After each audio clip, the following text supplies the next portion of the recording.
Ladies and gentlemen, welcome to Slam Up Wrestling. Myself, Supreet, and this is the main roster talk. I'm joined by Ridwan here. What's up, Ridwan? Hey Supreet, how's it going? And what's with you, man? Why are you dressed as Orange Cassidy today? Freshly squeezed. Or Well, I should that say, was a cool Kyle. cool Kyle. I think cool Kyle sounds a lot better in this context because we are reviewing WWE. But yeah, I mean, I'm actually having a twitchy eye right now, and given that it's last 10 days of Ramadan currently, we are getting closer to Eid over here. So just staying up all night, having lack of sleep, so it's all resulting in that.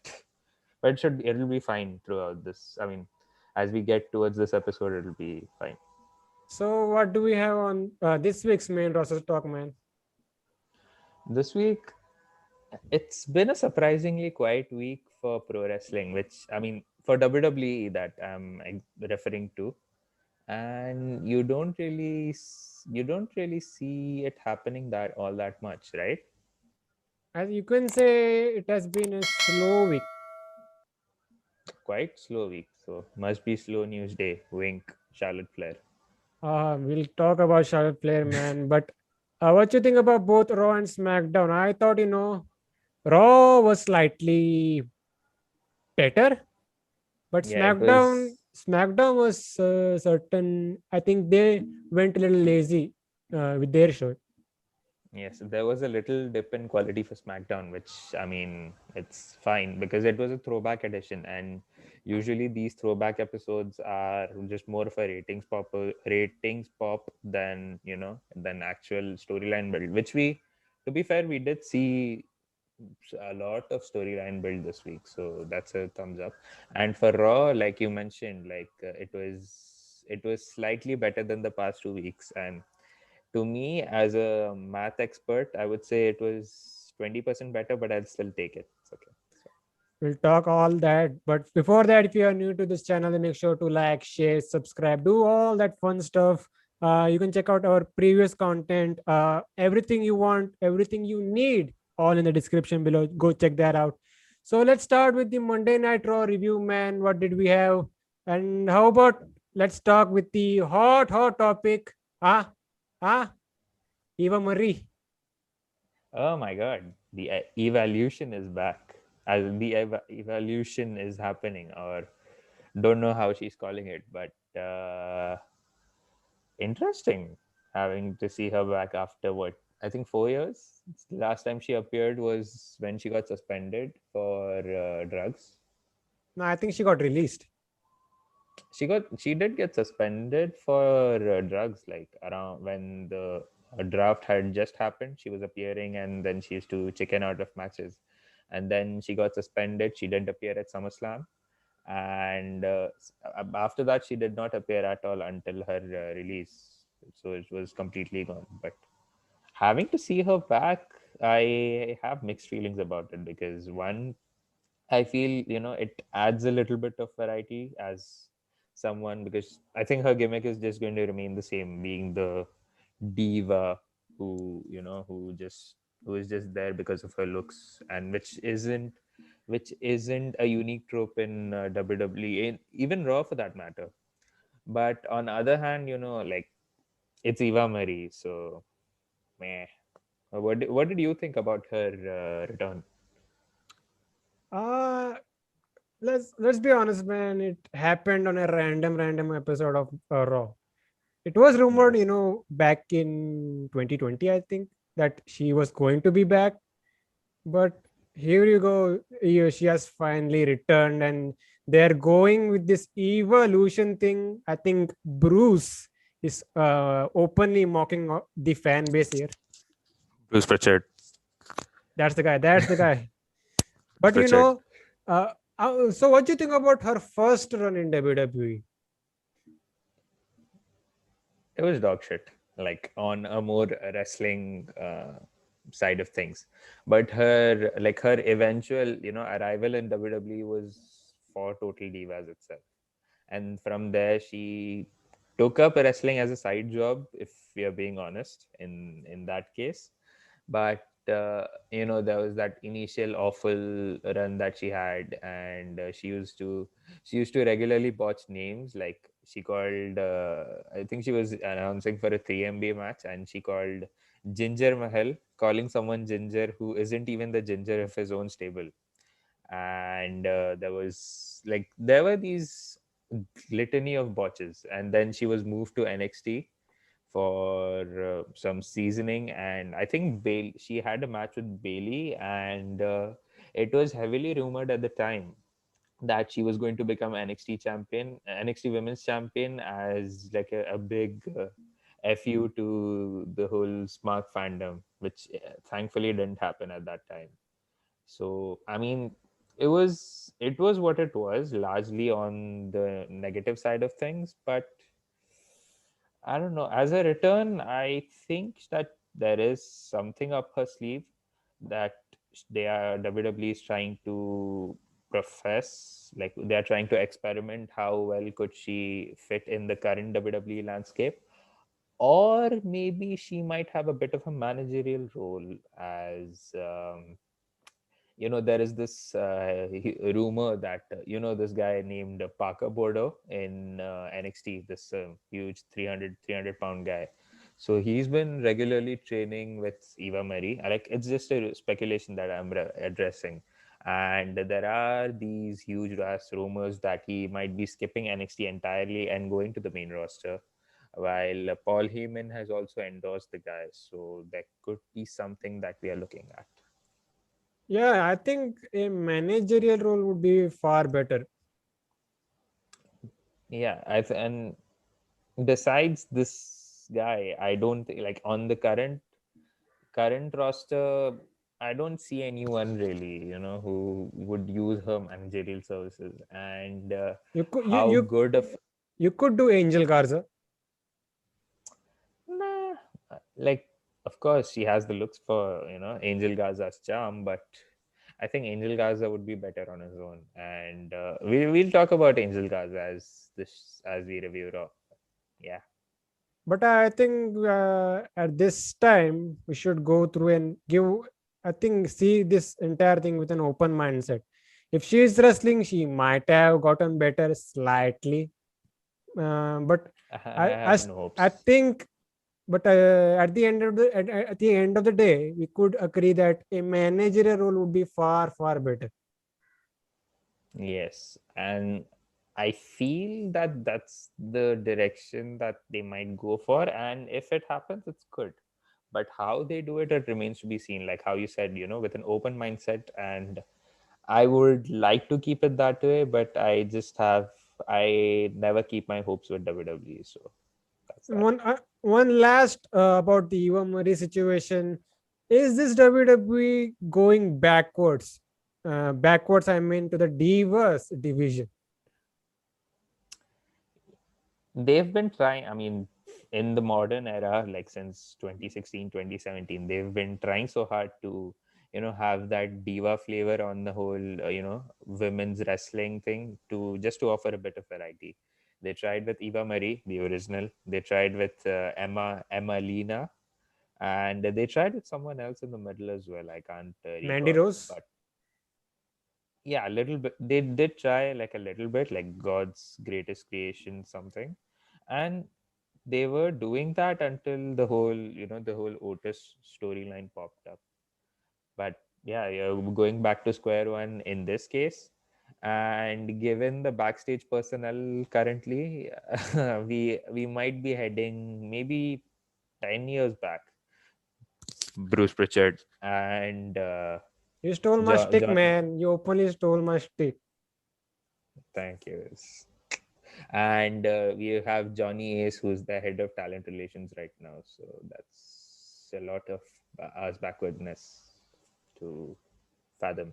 Let's see, man, where they go with Eva Marie. But we did mention, one Angel Garza. So he and Drew Gulak had a random match on Monday Night Raw. So how did this happen and what happened here?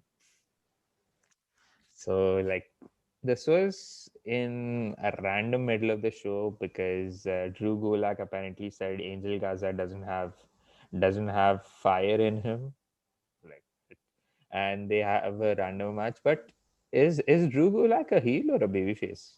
I don't know, man. How can I judge him when he has been on catering for the entirety of 2021? Yeah, he's been, yeah, the only wrestling footage I've seen of his was on Main Event and or you know chasing the 24/7 championship. That's the only thing I've seen, which is very sad because Drew Gulak last year, the run that he had heading into Mania and just after that, and looking at it now, it's like a huge disparity to it's an injustice to his talent. He can do so much more, and he's one of the few cruiserweights. I don't think he's a cruiserweight anymore given the shape that he's in right now. Given that, and considering everything, you can do so much with him. He's charismatic, he can talk, he can wrestle. I used to think, like, in 205 Live, when he dropped the whole no fly zone gimmick and he was just a submission specialist in early 2018. That I feel is the peak of 205 Live. People used to refer to him as a mini Kurt Angle because both of them are from the same place, and both were just ruthless in their wrestling abilities. But man, what a fall he's had. But anyways, man, I think they did some stupid shit, taking up the rose and sticking up Drew Gulak's ass. I'm sorry, I'm blubbering right now. So I don't know, man. These you could have given, these guys a perfect 10 minutes, just of a wrestling match, enough. Yeah, and both are supremely talented to pull it off. And speaking, you mentioned main event. What the hell are Ali and Ricochet doing there? Why aren't we seeing these guys on Monday Night Raw? Yeah, and apparently they had a very good match on Main Event, which is you could uh, it it begs to differ. Like, how can you not find time for these two guys on your 3-hour show? How is that not possible? You got Drew Gulak, you got Angel Garza, you got Ricochet, Ali.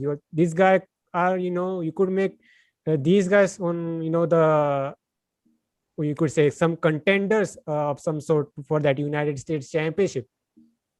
Yeah, and if you want mid card portion of wrestling, of a brand or a wrestling show, is always like the more wrestling centric, and you're telling me that you still can't find time. At the same time, you can't make these guys do something of relevance. I mean, it's bullshit. Or send these guys back to NXT if you don't have anything on the main roster. And all of these are cruiserweight. Might as well just yeah, you're sending them to NXT, and by virtue they could make 205 Live mean something. But let's talk about the United States Championship situation. What did they do with Sheamus this week? So Sheamus was facing a debutant on this week's edition of Raw. And speaking of 205 Live, it's someone who has been having a Goldberg like run, it seems. Like, I don't watch 205 Live. I don't have the time for it. And like, they got someone, like I said, who's having a Goldberg-esque run on the show, Mansoor. Who? Mansoor, the Saudi Goldberg. Oh, the golden boy of the Saudi prince.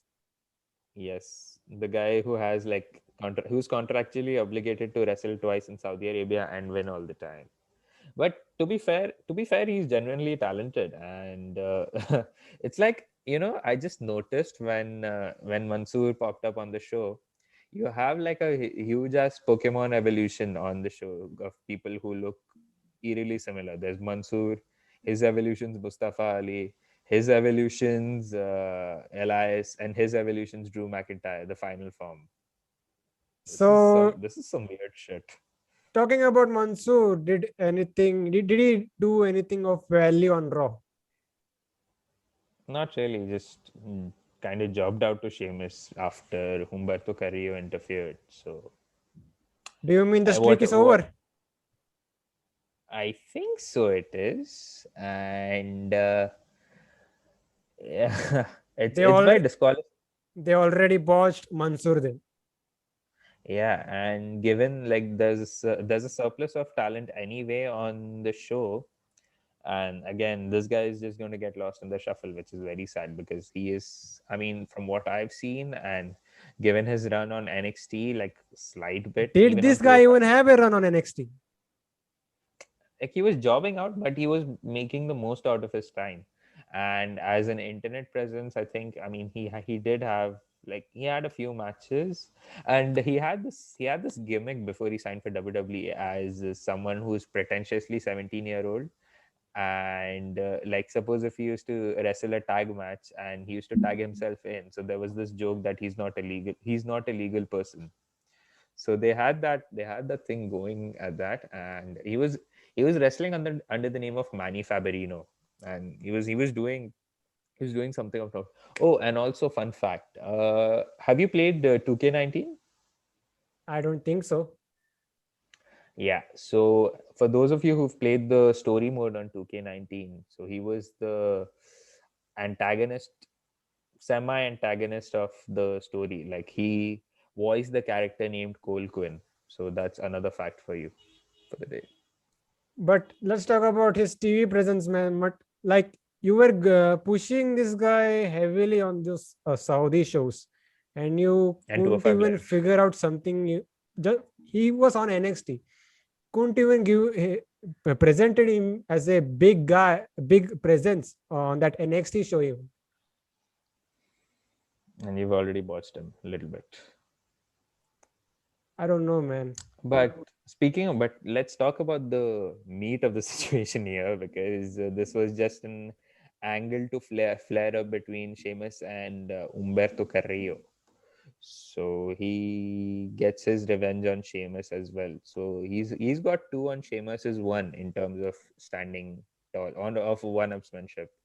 And heading into the show, I think we had a brief chat about how much did you dislike Umberto Carrillo. So So I think we are getting into a pay-per-view match situation. Umberto and Sheamus. What else yeah, I could say? I don't mind him as much, but they haven't given him anything proper to. I mean, the maximum they did was in that feud with Andrade last year, and even then he couldn't be the guy to step up. And that's why he was jobbing out for so long. And it's kind of rough. And what's funny is we were talking about this like a couple weeks ago. I thought he'd be Zack Ryder, just job out and lose.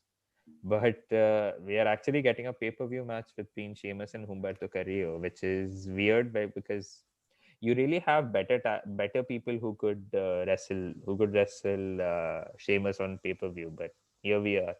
Unless this means like a dominant win for Sheamus, and it is. I mean, Humberto is actually quite talented, so I don't know what are you going to do, but it's an easy Sheamus victory. So what happens from there remains to be seen. So let's from that let's get to the Raw Women's Championship situation. I think it was this week that they booked a triple threat that we predicted is going to be happening. We got Rhea Ripley, we got Asuka, we got Charlotte Flair. So how did we get to this situation?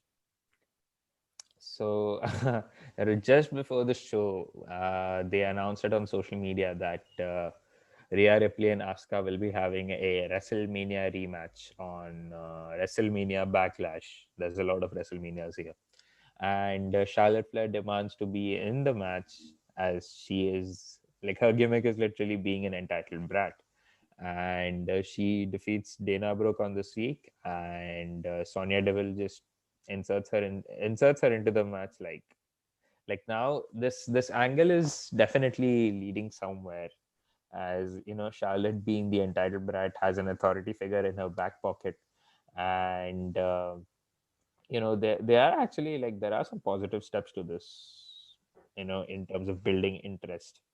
And besides that, I mean, the match is going to be an awesome one, because these three are amazing anyway. But it still feels like, it's just the usual WWE overcomplicating shit. You could have just directly built it a triple threat match and saved us from that small hassle. And it's funny how they place Charlotte Flair in this type of triple threat situation so easily. Yes, and she is like the, she's become the female Roman Reigns of 2014 to 2018, because she's always there in the main event scene, while you just hate it and you wish it's anyone but her, which is kind of sad. I mean, for me at least, because I mean, I'm a huge fan of Charlotte Flair, and it kind of sucks to see her in this situation most of the times, because it's from the top brass that who is making these decisions, not her, and she's not very politically charged to do so. So let's talk about, I think, the only best thing on Monday Night Raw, I think RK Bro. So what did these guys do on this week's Raw? It was a very okay, I'll avoid this. I was going to make a political joke, but I digress. So they had the match with Elias and Jackson Riker, which they win. It was just a match, and it happened, and these guys won, and these guys have a momentum. So it's good, but I still can't get behind this pairing personally, because have a I have a huge dislike for Riddle for reasons that I can't say over here. But and I am a huge fan of Randy Orton. I feel he deserves better, even if he was the one who made this decision backstage, as per what the rumors say. But But at this is a thing. but This is at a the end of thing. the day, Randy Orton is willing to work with Riddle. It will benefit Riddle. That's there, and if you're in this, if this is resulting in building up someone, to someone in the main event picture slash upper mid card, and if you're boosting someone's credibility, I'm all for that. It's just a shame that it's Riddle. And I think they are possibly be the next ones to dethrone AJ Styles and almost for those Raw Tag Team Championships, I think. Might as well, because you just gave them the championship, and the WWE tag title scene, let's just generalize it a little, means jack shit in today's wrestling landscape and today's And WWE landscape. Sorry. speaking about tag team titles, I think we had a tag team title match, rematch, I should say, from WrestleMania. We had New Day versus the returning AJ Styles and Omos. And I think they had a similar type of match, copy paste, like they had at WrestleMania, right? Yeah, they did. It was more. Yeah, it was a copy paste match, which I mean, it was still okay. It was entertaining in parts, but it just feels a little less special, because that match at Mania was almost a coming out party of sorts, and you've basically copy pasted the whole thing, which takes slightly takes the essence away out of the entertainment aspect of it, but it was still good. So I mean, it's Omos who's limited, and these guys are making him look like a world beater. So I think it's fine with me. But still, man, almost has a small ceiling when it comes to his wrestling ability. I think this he's gonna have a similar type of match every time he's in the ring, Yeah, and it's like a law of diminishing returns. The more you do it, the less you'll enjoy it. and it But and it kind of hurts yeah, AJ Styles in the process, I guess. yeah, it's weird, because and on one hand you're kind of helping this guy, but yeah, these guys are too good to be doing something else on their own. So New Day lost, and I don't know who they could drop the title to. There is the potential of RK Bros. But let's get to the other tag team situation. I think we had Viking Raiders versus Shelton Benjamin and Cedric Alexander, right? Yeah. No, it was Lucha Bros. Shit. It was Lucha House Party. Why am I so obsessed with Lucha Bros? I just watched I watched Blood and Guts last night. So, and speaking of Blood and Guts, okay, might be going a little off topic here. What did you think of Blood and Guts as a show itself? It was great.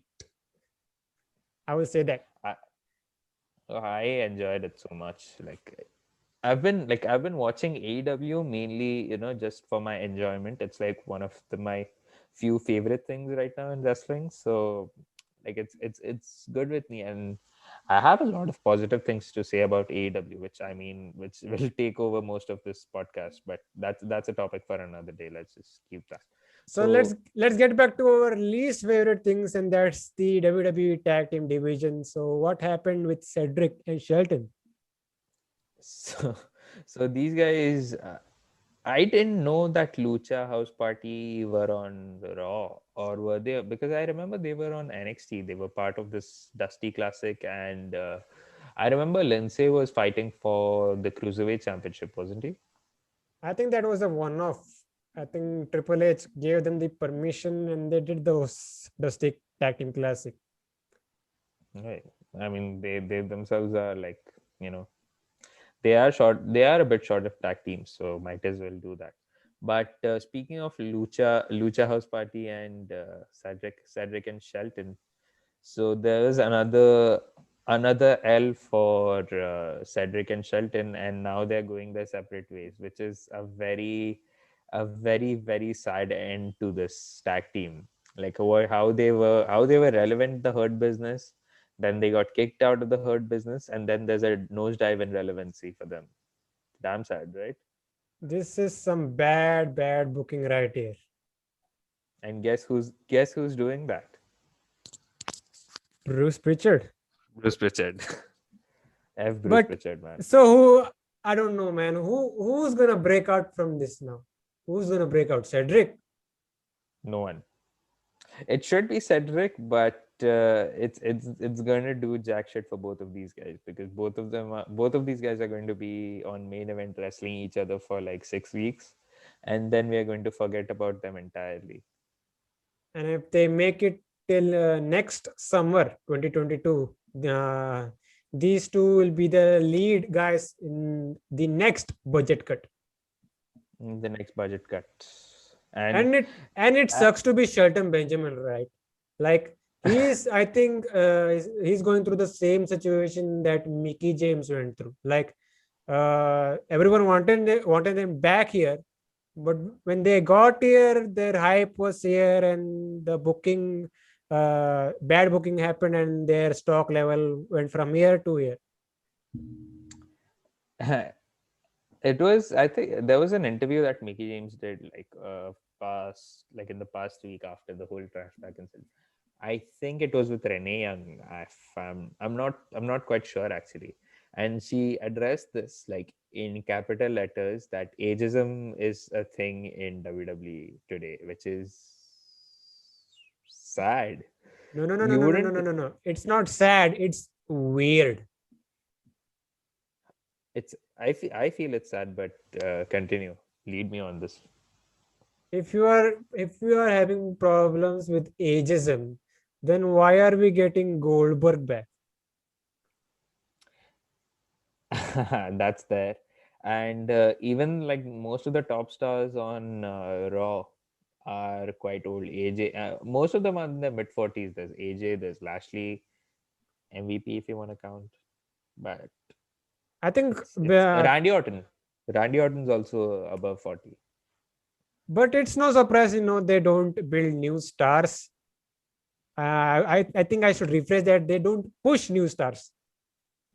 No, it works both ways. They don't build news. I mean, yeah, they are trying with Riddle. So my argument is relevant here. But yeah, they don't push new stars, and they are just this is just the same cycle, because you're trying to build someone up, and immediately they have the rug pulled from them underneath, and you're still going back to basics. Like there's Goldberg, Lesnar. Oh yeah, even Lesnar's mid 40s. Like Very half of your roster is sitting in catering.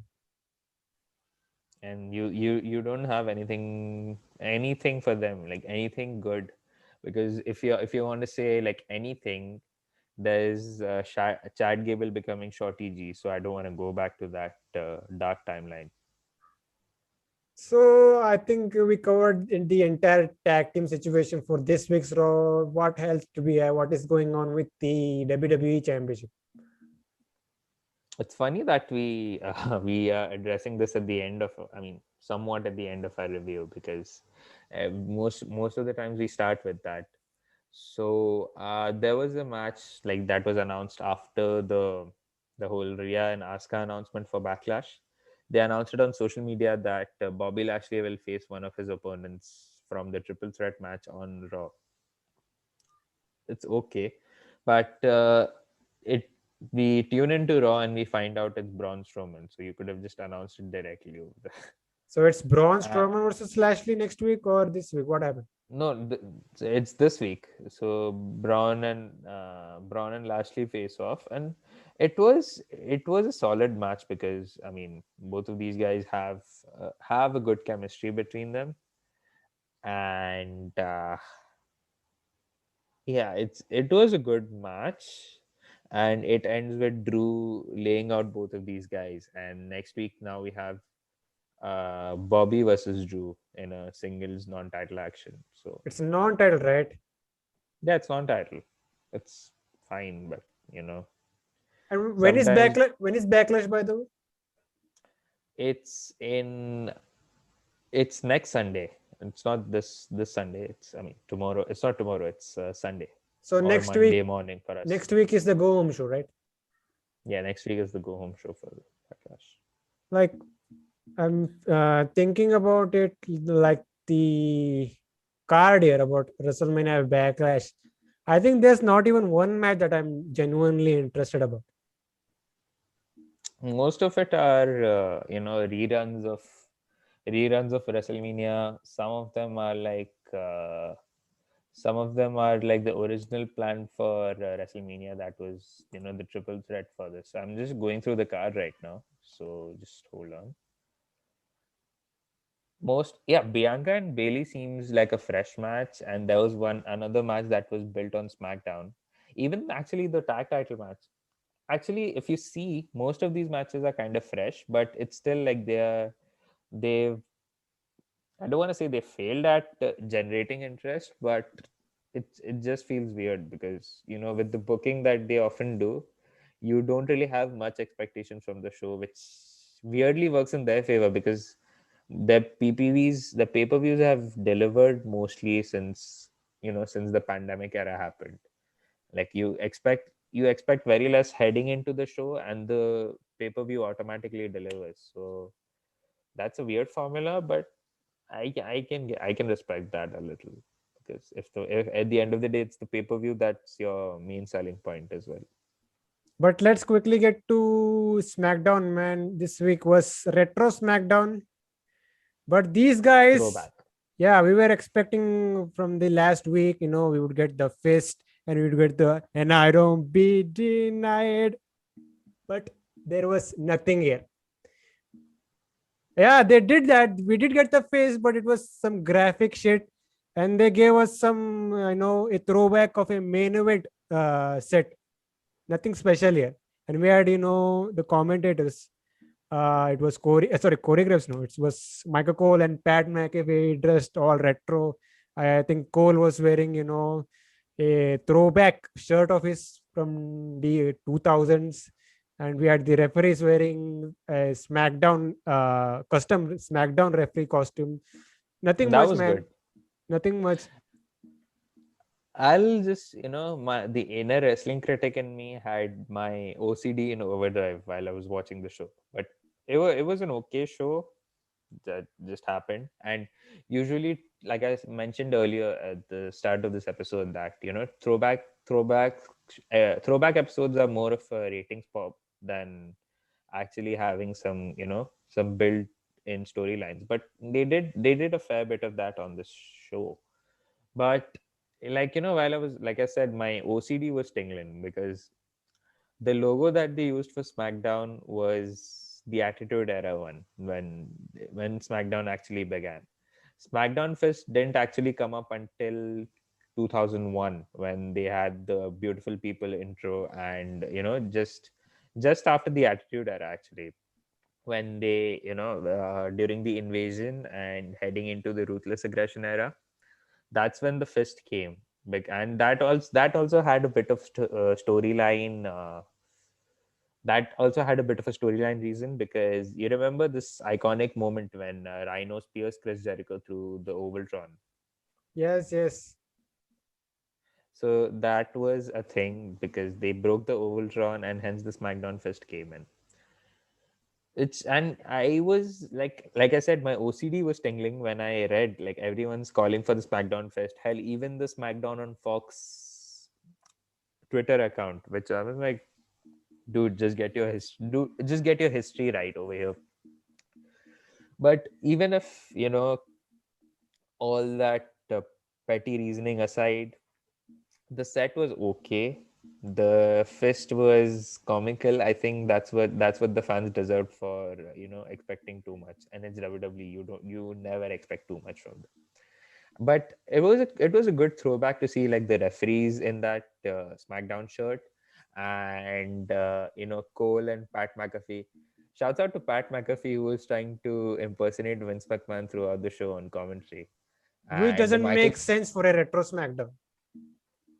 I mean, Vince was, yeah, for a retro SmackDown, yes, but it's so weird. Even the logo they used wasn't at the time when SmackDown was a thing, so that's also weird, right? Anyways, man, but the show, let's talk about the show. Anything else you wanted to add on this retro special? Yes, I was actually, I was talking about Michael Cole. That his that shirt, that G denim shirt was from the time he was in. He was a backstage announcer. Like he used to just go around randomly run into people, and if you've like listening to this, or if you Supreet who have played the old SmackDown games, you might have seen like Michael Cole just asking some questions, and then why before the screen fades to black, Michael Cole just does the shrug. That was, I mean, it was a good throwback moment in that sense. And if you oh yeah and shouts out to No Mercy as well, because whoever has played No Mercy, they have actually played with Michael Cole wearing this denim shirt, so that's also a good throwback, But at least about for the me. show, man, about the show. So the selling factor was the retro special. But other than that, I think it was somewhat of a lazy show. And I think the only thing intriguing was the Universal Championship picture. Oh, like they've done a very good job of building that up, at least. So So I think it started with the return of Jimmy Uso. yes, did like so. Initially, Roman Reigns comes on with Paul Heyman and Jey Uso. So he's coming. He's like milking the sentence so much. I respect the fact that he does it. Whenever he comes, he just comes off so slow, and he's just milking the crowd reactions. He's like getting them to boo, even if it's virtual, and he's just there like he's just trying to be as huge as dickhead about it. And basically he cuts a promo about how I give what you wanted, I gave what Fox wanted, I'm the star here. It was like Roman's presence, like he is the main event. So there was a funny bit where Paul Heyman does the 10 bell salute for Daniel Bryan's dead career right now, which we'll get to in some time. But so these does the ding, ding, ding, and And Roman just laughs for real. Like I think that was a real. He lost it there completely. Jey Uso lost it. Yeah, it was a funny moment, because I mean it happened out of nowhere. But this Roman promo is like, let's just get serious here. Roman cuts this promo, he's saying that Daniel is out now, so I did him for you. Now we are replacing him with someone who is going to acknowledge me, so who's going to acknowledge him, and it happens to be Jimmy Uso. The weird bit about this was like how happy Jimmy and Jay were, looking at each other as if they don't even know that they're brothers. It was okay. That's like a weird analogy, but it was good to see Jimmy back after, I think it was a year that he's been out of action because of a knee injury. And from there, like, Jimmy and Jay, they are trying to acknowledge, but Jimmy is a little reluctant on following the orders, which also leads to Cesaro versus Rollins, which was the only match advertised for this week. And then they put a And stipulation by Teddy Long, I guess. The winner gets a yes, universal title shot. yes. So Teddy Long was also another good throwback element on the show. So Teddy Long makes this stipulation that gets to face Roman at WrestleMania Backlash, and the match ended in an interesting fashion as Rollins and the Usos were having a bit of an argument on them trying not to help, and then Jimmy super kicks Seth, which helps Cesaro pick up the win. So as we had predicted early in this series that we might be getting Cesaro versus Roman at WrestleMania at Backlash, which is good with me because it is only going to elevate Cesaro, and what they do remains to be seen from there. But it's like they are testing the waters for Cesaro's main event run. And if he does well, then he's going to stick into it, which is good for anyone who's been clamoring for him to become world champion for like 6-7 years now. And they also, I think I mentioned this few weeks ago. I think they want to try build this thing with Seth Rollins and Roman Reigns too in the future. Yes, we did get an element of that as well, because Seth Rollins just goes backstage and he tries to berate both the Usos, which is weird because Roman's shtick is like, acknowledge me, acknowledge my family, we are wrestling royalty, blah blah blah. And Seth just insults his family and gets away with it, which he doesn't do anything about. And then Roman gets, like, at the end of the show, Roman just, belittles both Jimmy and Jay. We'll get to that, or you want to address that now, or should we talk about it later? Yeah. Did you see that segment where I think Jimmy and Jay were discussing something. So Roman was sitting in his room, and he asked Paul Heyman to get his cousin, and Paul Heyman said, "Which one?" this Which was this was gold, man. This was gold. this was good.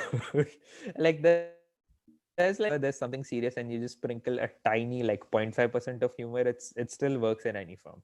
But let me ask you this question: who's your favorite Uso? I think, as if you see the last year, I think Jay is standing out. He's becoming the Shawn Michaels of his own twins.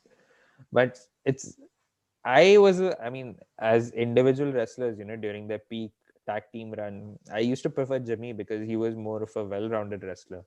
But the past year that Jay has had, he's definitely stood out as, someone who could hang on himself as a singles act.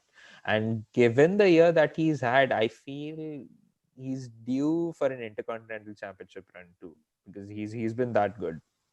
Yeah, you could do that. You could do that, but no, JJ. First of Jay Uso, I think you could make him in a way a slight better heel than Roman, if you could say that, because How so, though? he plays a good role for that chicken shit heel. Like, you Mm. you can't stand this guy, and you like it when this is ass is getting handed to you.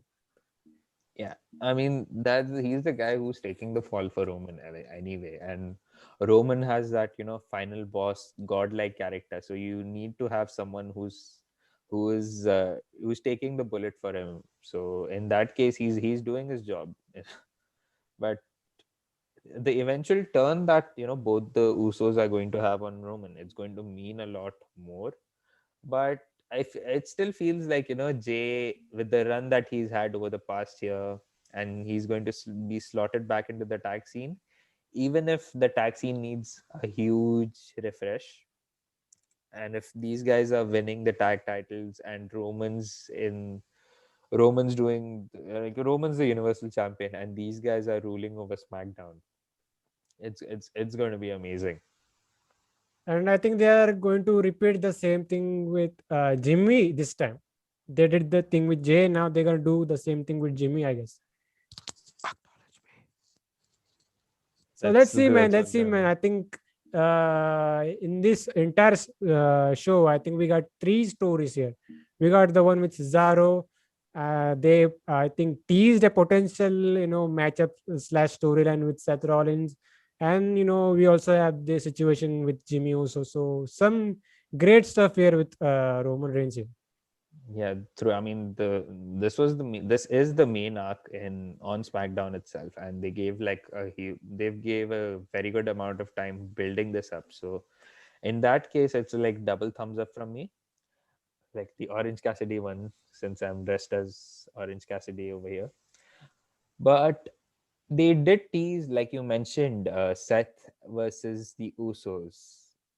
Now, Seth Rollins is short of someone to face the Usos if he wanted to. Who would you see, being his right hand man to face the Usos if the Usos have a beef to pick with Rollins and if they eventually become tag champions or whatever they do? If So that's who the do you case, that see? if that's the case, you would have end up, going through both Jimmy and Jay. Yes. So, if you're teasing Rollins versus the Usos, who would you choose to back Seth Rollins? Is what I'm asking. And you mean go head to head with Seth Rollins? Yes. No, no, to back up Seth Rollins to face the Usos, like Rollins' partner. Maybe Jimmy? Rollins' Oh, partner to face the Usos. so face the Usos. Sorry, sorry. That's Uh, fine. which baby's face is doing nothing? Nakamura? Is it's an the easiest pick is Buddy Murphy for me because he's doing jack shit. But for someone with storyline implications, like there is one person, but he's in AEW now. So I'm not sure who would you pick for this. I randomly said Nakamura. Yeah, Nakamura makes bit of sense because he also fair share of issues with the Usos, costing with Jay especially and Roman for costing them his main event run, which they costed him big time. So yeah, that would be interesting. But let's see how they do it because they've opened up a lot of possibilities with this storyline, the story arc. So Roman and Cesaro is going to be a thing on Backlash, which is going to deliver anyway. And like I had mentioned in the past that Roman's run as a heel is helping baby faces get over. So it's going to do wonders for Cesaro, I feel. So let's get to into the SmackDown Women's Championship picture. We had Bailey doing some segment, talking about previous women's champions, and then comes Bianca Belair, and how it goes. They finally get to a brawl of some sort. Bailey was left standing. I'm still not feeling this build here. The build has been a bit like lackluster, and I was a little hopeful last week when they like when I had said that they have weeks to build it, and I'm sure they'll come up with something. Like this feud has been continuing since January, just before the Royal Rumble. So this is like a good way to get around that. At the same time, like yeah, the build to this match has been a little meh, but the match will definitely deliver. I'm sure about that. So And I think, let's see what and they I do. think they are going to stretch this Bianca and Bailey thing, and I think they would be adding Sasha Banks into that mix as well. Just to stretch this feud for the at least for the next month or so. This is an easy contender for SummerSlam, having a triple threat between Sasha, Bailey, and Bianca. And you might tease a little bit of if are Sasha and Bailey together or are they against a common enemy, something like that. And Sasha is a bit of a tweener, isn't she, or is she a heel? At this moment, she is a tweener. Yes. And where has she been actually? Like she's been gone since WrestleMania. Yeah, she had like a few injuries, but that's just lacerations. Yeah, the injuries are one thing, but I think they want to hold her off TV, and I think when WrestleMania Backlash is done, they're gonna quickly put her back in that title picture. Yes, and how many pay-per-views do we have to get through for to get to Backlash? I think there's Money in the Bank, there's Extreme Rules, and they might do another pay-per-view, is what I feel.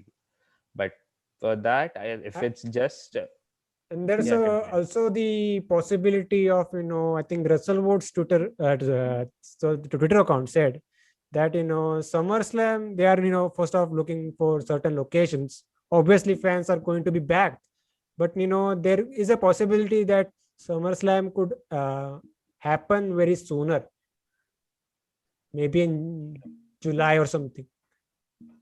But you're getting to stretch this, what do you call it, the calendar. Now we are currently in May for Backlash, June Money in the Bank, July Extreme Rules, and August SummerSlam. I think you don't really need to prepone SummerSlam just for this. It fits perfectly right where it is, according to me at least.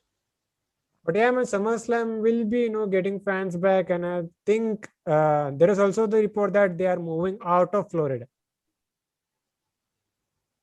You mean for SummerSlam or for the weekly shows? SummerSlam is the thing, and also the weekly. Also, they could be, once SummerSlam succeeds, they could also be considering the touring aspect as well. Oh, you mean to say like how AEW is going to do after like Double or Nothing? Double or Nothing is it in Daly's place or is it elsewhere? I read that the crowd is going to be back. So Daily's place, and they're getting 100% win, and that's why even WWE is considering to do the same thing. Yes, but yeah, the Double or Nothing is taking place in the same place, right? Or is it elsewhere? Yep, same place. Ah, okay. Because even the Blood and Guts had like so much crowd, and that it really added up to the show as itself. So I think WWE is also trying to, trying the same experiment, but I'm not sure how well that's going to work out. I think they can openly pack a 100% crowd in a big arena at this point. But with, what do you call, in a less quantity, no less, because if you have that example of India. Okay, so this is slightly off topic. Do you watch cricket? Nope. Okay, so there was this cricket match between India and England like a couple months ago, I think around March. Mm-hmm. And there was like, you must have heard of the Ahmedabad Stadium, right? In like the Ahmedabad Stadium, which is the world's biggest cricket stadium now. Yep, yep. So they have like a capacity of 120,000, Mm-hmm. and they were allowing 50% of the crowd, which is 60,000, which is still a damn huge number. And that after that match, the whole COVID thing like just fell out of hands, and this is because of that. That's partly because of that, is because of the situation that India is in currently. So here that is, and if WWE, for example, if they're having a 10,000 or a 10,000 or a 15,000 seater show, which is, and if you're going to have 100% crowd, which is basically what it was normally before pandemic hit. And even if you're doing a 50% of that, like for example, if it's 15,000 is the capacity, and if you're getting a 50% crowd, that's 7,500, which is still a huge number. So it's very risky how these wrestling companies are trying to do, but how they do it, only time will tell. I think the mentality is that 50% of Americans are vaccinated, so why not run shows where it's safe to run? That's the mentality, I guess. Yeah, that's there. And just forgot about WrestleMania. They did. I mean, they did pull that off very well. The whole 25,000 crowd in a 50 to 75 k capacity. So it could work, there are a few positive examples, but how positive, in what context, that WWE needs to take care of that.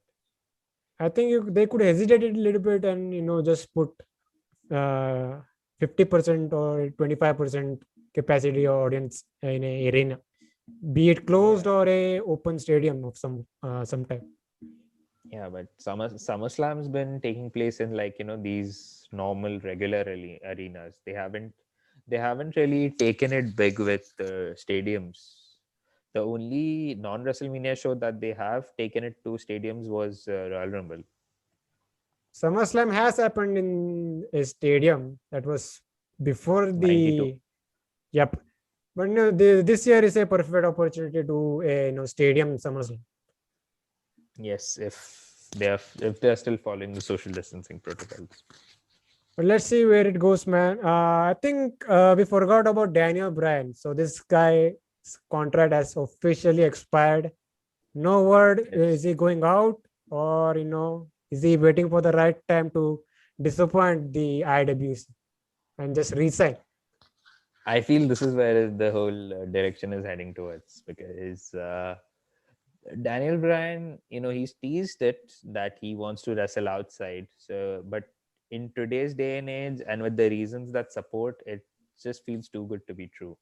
Because he's been wanting to wrestle names such as Kenny Omega, Okada, and everyone, and he's made it clear, and he wanted to be a part of WWE at the same time wrestle these guys. So now that his contract has officially expired, I feel he'll still sign to WWE, but on a more part-time basis, because he's a father of two, and given the history of injuries that he's had, he would like to go a little slow and safe for now. But But yeah, it's guaranteed if he stays or leaves. This guy is a part timer. yeah, that's where I feel the direction is heading towards. But if he eventually ends up going, everyone's been wanting him to join AEW since this news broke. Brian Danielson to AEW. Let me rephrase that a little. This But if the, this is very similar to that Dean Ambrose situation. very much. And his given that his contract has expired, so he doesn't have the whole 90-day no compete clause thing.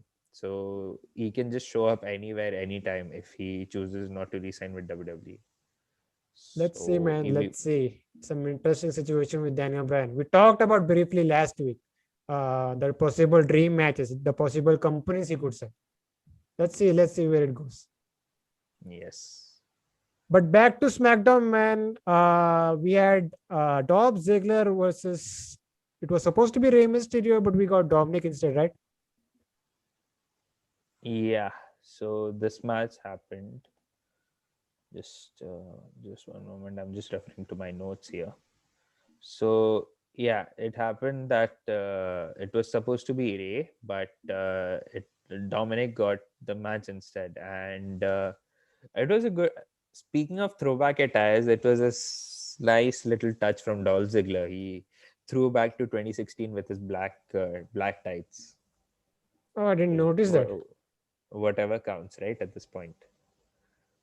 So So, they had a uh, match, and it was what it was. It was just to put Dominic over, at the same time to put Ray and Dominic as a tag team. And it's official that this was also announced on social media beforehand, that these four individuals are going to wrestle on Backlash for the SmackDown Tag Team Championship, which I feel they could have just done it at WrestleMania to make it feel more special, but they can stretch this out to SummerSlam and make it feel special all the same.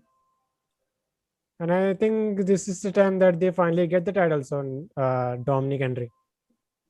Yeah, but I feel it deserves a better stage than having to do it on a BPPV. I don't mind if they want to do it now or they want to wait till fans get back, maybe at SummerSlam. Yes. Yes.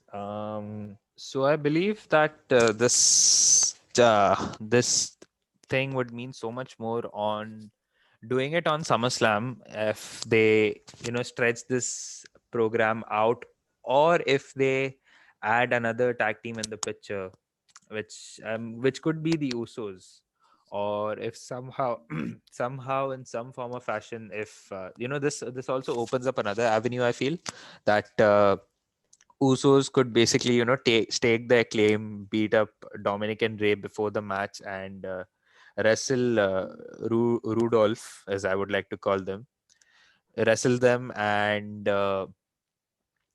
take the titles from them, dominate the entirety of the summer, and then drop it to Ray and Dominic at SummerSlam. SummerSlam. Yeah, I feel it'll mean a lot more, whatever direction they follow. But I feel they should hold this thing off a little bit, because again, it's a bit of a historic moment as it is. Giving it on a BPPV would only devalue it. Let's see. Let's see how you can get some certain sympathy over the Mysterios at the same time as well. Yes, and they do. I mean, the Ray has been a babyface in his WWE run throughout, and Dominic has a babyface, Ah, so it works in any way that you tend to feel sorry for them, unless you're playing WWE 13 with Rey Mysterio. If you get the reference. so let's wrap things up. We had a 10-man tag match. Booked by Teddy Long himself. So we The had Street Profits on one side, Kevin Owens, Shinsuke Nakamura. On the other side, we had we also had Biggie. On the other side, we had Otis and Gable. We had Apollo. We had Sami Zayn. We had King Corbin. So at the end, we knew this was a very fun, tag match. Everyone it is was stating their. Yeah, everyone's getting their licks in.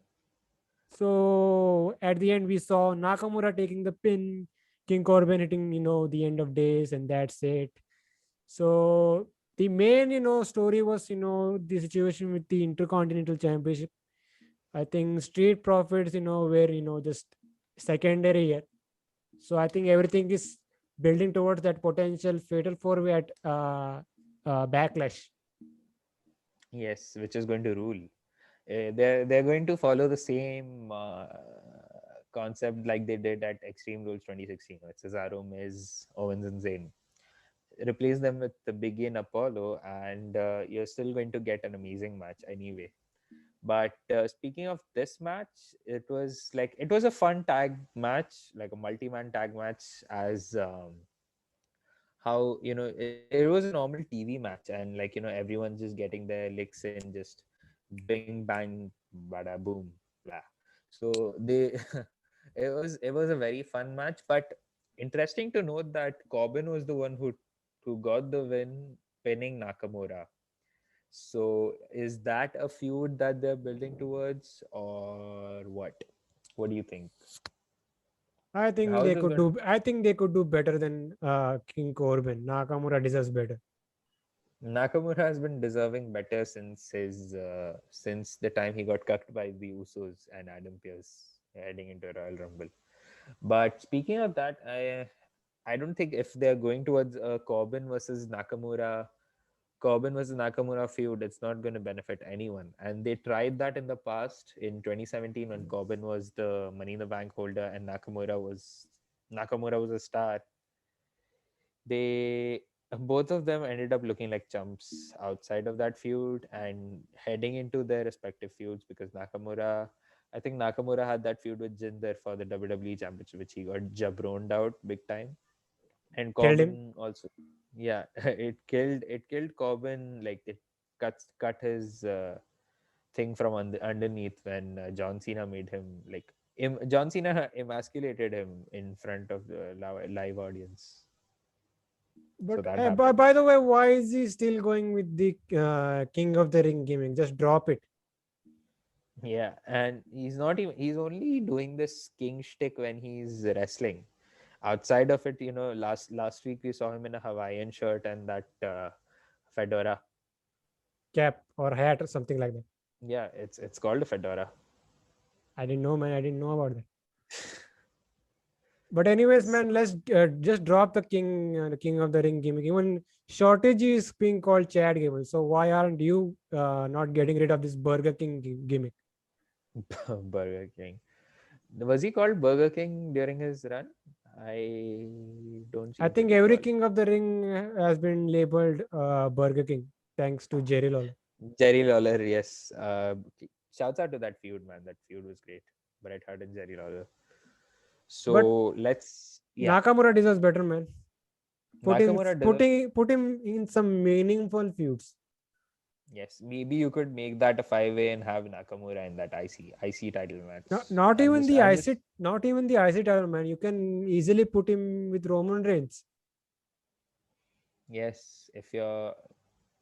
Yes, yeah, as an ally to Cesaro, to have to face the odds, to battle the odds for Roman and the Usos. You, They you could have easily done this match at Fastlane instead of Bryan. Yes, but oh yeah, speaking of the Fastlane bit, I read some rumors that Edge is injured again. Is he? I don't think so. I didn't hear about it. Who Yeah. reported it? I think it was my mistake. I think it was more of a speculation that I had read across because he was limping outside of exiting the WrestleMania match, and we haven't seen him since. I don't think so. So I don't think so. It's being reported. I yeah, think Edge is, at the end of the day, he's working only limited dates in his contract. He's not going to yes. be showing up on every SmackDown or every Raw. So he did his entire WrestleMania season bit. He's going to be taking some break, and we could expect him back by next month. Yes, I feel some there were some speculations again that the Cesaro and Roman is a bit of a stopgap but I feel this is going to build something up for Cesaro. It's going to happen eventually, but there's some rumors saying that this is going to be a stopgap until Edge returns. I, w- So, I don't want Edge on SmackDown. I would rather have him on Raw. but what do you see him do on Raw? I don't really see that. I don't really feel there's anything left for him on Raw. Yeah, I think he has yet to mingle in that Raw main event picture. Yes, If and if he given if the he enters that picture, then it could be something refreshing. yes, like there is a dearth of baby faces on Raw anyway. On main event baby faces, like I've been crying about it for the past weeks. They're trying to build up Riddle, and that's about it. You don't. And Keith Lee is missing. Keith Lee is MIA. Get it? Put him in, a back of a milk carton. Okay, I was referring to a my Mia Yim joke, so MIA. I was trying to, hit my joke, but in return I destroyed yours as well. I'm sorry. It's fine. But man, Orange Cassidy but thumbs up. Edge. Speaking about Edge, he should be on Raw. If Daniel Bryan is staying, let's put Daniel Bryan on that title picture too. It could be something refreshing. You're talking about Daniel Bryan? Yeah, if he stays with the company, if he's not going to NXT, send him to Raw. Obviously, he could be a breath of fresh air in that whole main event picture. We don't want to Breath of fresh see, air. Drew McIntyre in every pay per view, in every Raw, going after the WWE Championship. Yeah, you've kind of oversaturated Drew McIntyre anyway, so this would be a breath of fresh air, like you said. But anyways, man, before we leave, where can these guys find you? I think we forgot one match, but Did it we? means that yeah, we did. Are we talking But about the women's tag team situation? yes, so this is an intergender match that happened, which means FA right now. So Tamina, they're building Natalia and Tamina as a strong force, which is commendable because given the lack of quality in the tag division. So Tamina faces Naya's assistant Reginald in a intergender match. By the way, Reginald can do some stuff. Speaking of Reginald, I had this interesting theory that I wanted to share. So, you remember how we talked about Apollo having a sidekick for his lieutenant army or thing, and they got in Baba Tunde. Mhm. I originally felt that if Apollo eventually, if he loses the title in the future, and even if before that, if you're going to add Reginald to the act, as Reginald is also sharing this similar ancestry, and he has that same background, and they did address that when he was initially paired up with Carmela. So maybe you could have paired Apollo and Reginald. You could have had a very good tag team chemistry over there. And Baba Tunde, the Baba Tunde was also a great choice to back Apollo up. But even if you make Reginald and Baba Tunde a tag team, that is also going to be solid. But whichever combination they do, I think you could build a very solid stable out of these three men. But let's talk about Reginald, man. He's good in the ring, can do a lot of shit. But why are we, doing this match? Why are we doing intergender matches that don't even mean something? Yes, it's just to build stories of whichever person he's associated with, and it's kind of sad. While you could so this is leading up to a tag title match between Tamina and Natalia versus Naya and Shayna, which we might see the inevitable breakup of these two. Do it. It's long time now. But that's it, man. Nothing special coming out of this. Yeah, and on the other side of it, speaking of Reginald, you had Carmella who defeated Ruby Riot, and it seems that Carmella is going back to her old gimmick as this Mela is money thing. Which was I better, which is better than this ongoing thing that she has. Yeah, I feel she's I feel she's super underrated as a wrestler because she's come a long way since she joined the main roster, and she's only improved in every step of the way. So I feel they should do more with her She as has an gotten act. better. I would give her that. Oh, definitely. I think she's gotten a lot better since she's joined, and she's a bit of a reliable hand as a wrestler, but as a character also, she's also done wonders from the time. So you can do so much more with her. So even if you pair her with a tag team, and they did that for a while with Billy Kay, and now, so even if I feel she can be slotted back into the women's title picture, but just not now. Maybe just give her some time, or be let her be the fall person in the eventual Bianca, Bailey, and Sasha match if you're doing it at SummerSlam. Even if you add Carmella anytime at SummerSlam or after, you could have her be the fall person, You so that gotta you don't hurt you her gotta credibly. you gotta make Carmela certain legitimate if you want to put her back in that title situation.